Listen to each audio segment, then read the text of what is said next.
जय श्री कृष्णा साथियों। मैं संजीव वशिष्ठ एक बार फिर से आपका स्वागत करता हूं अपने चैनल पर, जहां आप सुन रहे हैं श्रीमद् भगवद गीता की एक शानदार श्रृंखला। आज हम जानेंगे कि श्री भगवद गीता के तीसरे अध्याय से क्या सीखा जा सकता है, और वो भी सरल व आसान से शब्दों। साथियों, कर्म तो हर पल हर समय सब करते रहते हैं। ऐसा कोई क्षण संभव नहीं है जब कर्म किए बिना हम रह सकें। कुछ कर्म झूठ व छल से भरे होते हैं और कुछ कर्म कर्तव्य के लिए किए जाते हैं। हमारे द्वारा किए गए कर्मों की प्रकृति के अनुसार ही हमें उसके फल की प्राप्ति होती है। हम ना तो कर्म से बच सकते हैं और ना ही उसके प्रतिफल से। जीवन में हमेशा याद रखिए, हमारे कर्मों का फल हमें वैसे ही ढूंढ लेता है जैसे कोई बछड़ा खो जाने पर सैकड़ों गायों के बीच अपनी माँ को ढूंढ लेता है। प्रथम अध्याय में हमने देखा कि धनुर्धर अर्जुन युद्ध भूमि में अपने सगे संबंधियों को देखकर युद्ध करने से मना कर देते हैं और हताश होकर रथ के पीछे जाकर बैठ जाते हैं। वहीं दूसरे अध्याय में भगवान श्री कृष्ण अर्जुन को समझाते हैं कि तुम्हारा धर्म ही तुमसे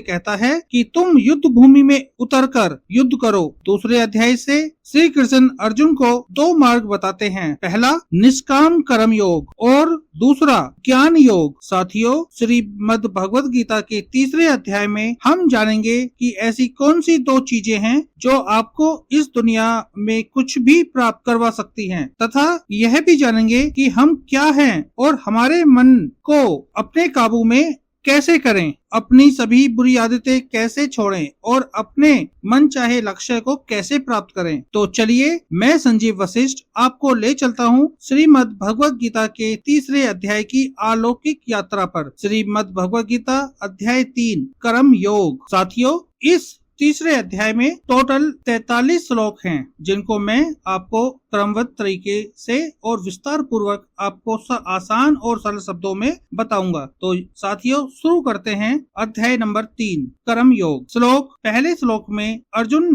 कहते हैं, हे श्री कृष्ण, यदि आप यह मानते हैं कि कर्म से श्रेष्ठ ज्ञान है, तो फिर आप मुझे इस भयंकर कर्म में क्यों लगाते हैं? आपके दुविधापूर्ण वाक्य से मेरी बुद्धि मोहित सी हो रही है, अतः आप निश्चित रूप से उस एक मार्ग को कहिए जिससे मैं परम श्रेय को प्राप्त कर सकूं। श्री भगवान बोले, हे अर्जुन, इस लोक में दो प्रकार की निष्ठा मेरे द्वारा पहले ही कही गई है। उनमें ज्ञानियों की निष्ठा ज्ञान योग से और योगियों की निष्ठा कर्म योग से होती है। मनुष्य न तो कर्मों को आरंभ किए बिना निष्कर्मता को प्राप्त होता है और न ही कर्मों के त्याग मात्र से सिद्धि को प्राप्त होता है। कोई भी पुरुष किसी क्षण बिना कर्म किए नहीं रह सकता है, क्योंकि प्रकृति से उत्पन्न गुणों के द्वारा परवश हुए सभी पुरुषों से कर्म करवा लिया जाता है। जो मूर्ख पुरुष कर्मेंद्रियों को हठ पूर्वक रोककर मन से इंद्रियों के भोगों का चिंतन करता रहता है,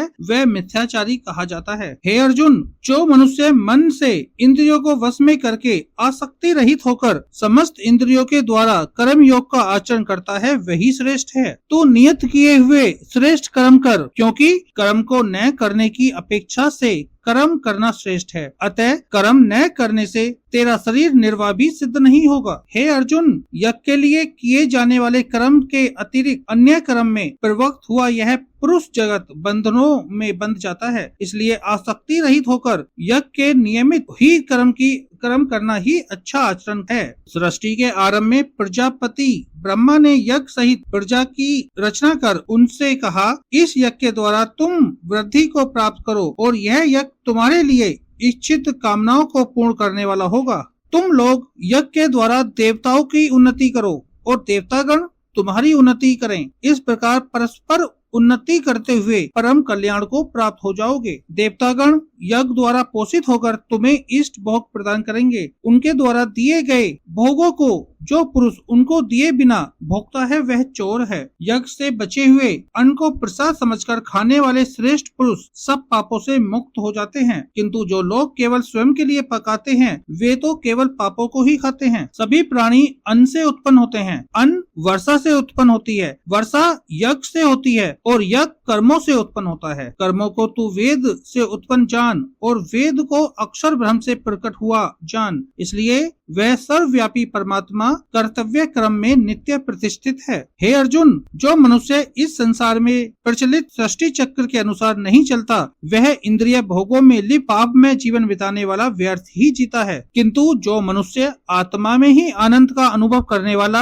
आत्मा में ही तृप्त तथा आत्मा में ही संतुष्ट होने वाला हो, उसके लिए कोई कर्तव्य नहीं रहता। कर्मयोगी महापुरुष का स्वार्थ हेतु कर्म करने का न तो कोई प्रयोजन रहता है और न ही कर्म न करने का कोई कारण। वे सभी प्राणियों में किसी प्रकार के स्वार्थ का संबंध नहीं रखते। इसलिए तू आसक्ति रहित होकर सदैव कर्तव्य कर्म का आचरण कर, क्योंकि अनासक्त पुरुष कर्म करता हुआ परमात्मा को प्राप्त होता है। राजा जनक जैसे अनेक महापुरुष भी कर्म के द्वारा ही परम सिद्धि को प्राप्त हुए हैं। इसलिए लोक कल्याण को देखते हुए तू भी कर्म करने योग्य है। श्रेष्ठ पुरुष जैसा आचरण करते हैं, अन्य लोग भी वैसा ही अनुकरण करते हैं। वो जो कुछ कर दिखाते हैं, लोग भी उसका अनुसरण करते हैं। हे अर्जुन, मुझे तीनों लोकों में न तो कोई कर्तव्य करना शेष है और न ही कोई वस्तु प्राप्त करने योग्य बाकी है, फिर भी मैं कर्तव्य कर्म करने में ही लगा रहता हूँ। हे अर्जुन, यदि मैं किसी समय सावधान होकर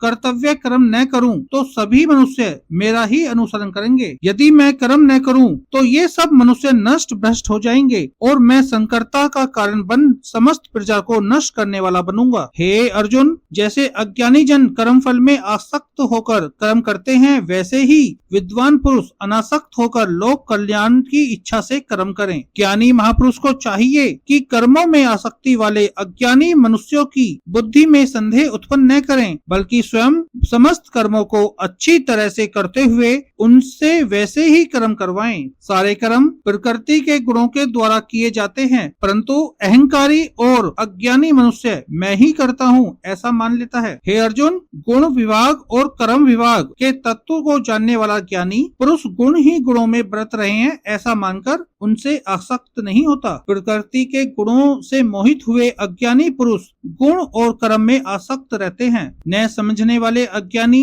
व मंद बुद्धि पुरुषों को ज्ञानवान पुरुष विचलित न करें। तू अपने चित्त को स्वयं में लगाकर संपूर्ण कर्तव्य कर्मों को मुझ में अर्पण कर कामना, अहंकार और संताप रहित होकर युद्ध कर। जो मनुष्य दोष दृष्टि से रहित होकर श्रद्धा पूर्वक मेरे इस मत का सदैव अनुसरण करते हैं, वे संपूर्ण कर्मों के बंधन से मुक्त हो जाते हैं। परंतु जो दोष दृष्टि वाले मूढ़ लोग मेरे इस मत का पालन नहीं करते, ऐसे मूढ़ चित्त वालों को तुम नष्ट ही समझो। ज्ञानवान पुरुष अपनी प्रकृति के अनुसार चेष्टा करता है। सभी प्राणी अपनी प्रकृति के अनुसार ही कर्म करते हैं, फिर इसमें किसी का निग्रह क्या करेगा। प्रत्येक इंद्रिय के सामने अपने अपने विषयों के प्रति मन में राग द्वेष रहते हैं। मनुष्य को चाहिए कि वह उन दोनों को वश में न हो, क्योंकि वे उसके शत्रु हैं। अच्छी तरह से आचरण में लाए हुए अन्य कर्म की अपेक्षा अपना दोष युक्त धर्म ही श्रेष्ठ है, क्योंकि अपने धर्म में तो मरना भी कल्याणकारक है,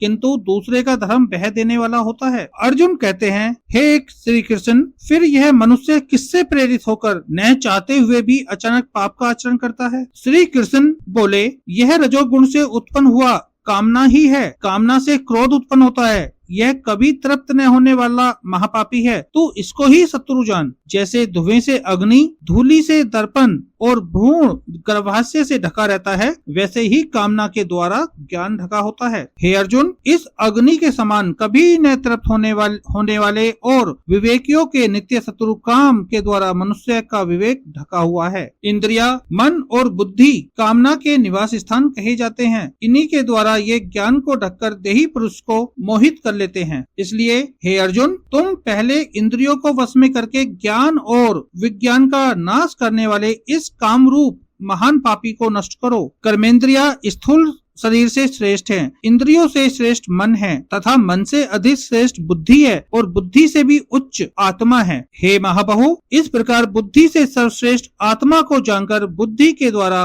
मन को वश में करके तू इस कामरूप शत्रु को मार डाल। और यहाँ पर श्रीमद् भगवद गीता का 3रा अध्याय समाप्त होता है। ओम तत्सति। श्री भगवद गीता सुपनिषत्सु ब्रह्म विधाया योग शास्त्रे श्री कृष्ण अर्जुन संवादे कर्म योगो नामे 3य अध्याय जाए। बोलो जय श्री कृष्ण, जय श्री कृष्ण। साथियों, यदि आपको हमारी इस श्रृंखला में श्री भगवद गीता आसान व सरल शब्दों में लगती है कि हम आपको इसका सही से विस्तार कर रहे हैं, तो आप कमेंट और लाइक जरूर करें तथा अपने सभी साथियों के साथ शेयर भी करें। जय श्री कृष्ण। साथियों, यदा यदा ही धर्मस्य ग्लानिर्भवति भारत अभ्युत्थानं धर्मस्य तथात्मानं सृजाम्यहम् पाणिनाय साधुनाय विनाशाय च दुष्कृतां धर्म संस्थापनार्थ संभावनी युगे युगे। जय श्री कृष्ण। साथियों।